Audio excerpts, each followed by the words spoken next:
விழுப்புரம் மாவட்டம் செஞ்சியை அடுத்த மேல்மலையனூர் பகுதியில் அமைந்துள்ள இந்து சமய அறநிலையத்துறையின் கட்டுப்பாட்டில் உள்ள பிரசித்தி பெற்ற ஆன்மீக திருத்தலமான அருள்மிகு அங்காளம்மன் பரமேஸ்வரி ஆலயத்தில் மாசி பெருவிழா நேற்று இரவு கொடியேற்றத்துடன் தொடங்கியது. முன்னதாக அதிகாலை கோவில் நடை திறக்கப்பட்டு மூலவர் அம்மன் மற்றும் உற்சவர் அம்மனுக்கு சிறப்பு நன்னீராட்டு மற்றும் அலங்காரம் செய்து தீபாராதனை காண்பிக்கப்பட்டது.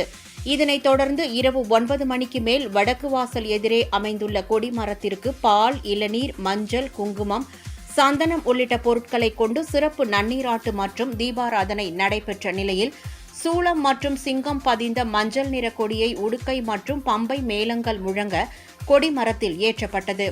இந்நிகழ்வில் இந்து சமய அறநிலையத்துறை அதிகாரிகள், கோவில் பூசாரிகள் மற்றும் ஏராளமான பக்தர்கள் கலந்து கொண்டனர். மாசி பெருவிழாவின் முக்கிய நிகழ்வான மயான கொள்ளை இன்று நடைபெறுகிறது. விழாவின் 5ஆம் நாளில் தீமதி விழா உற்சவமும் 7ஆம் நாளில் திருத்தேர் வடம் பிடித்தல் உற்சவமும் வெகு விமர்சையாக நடைபெறுகிறது.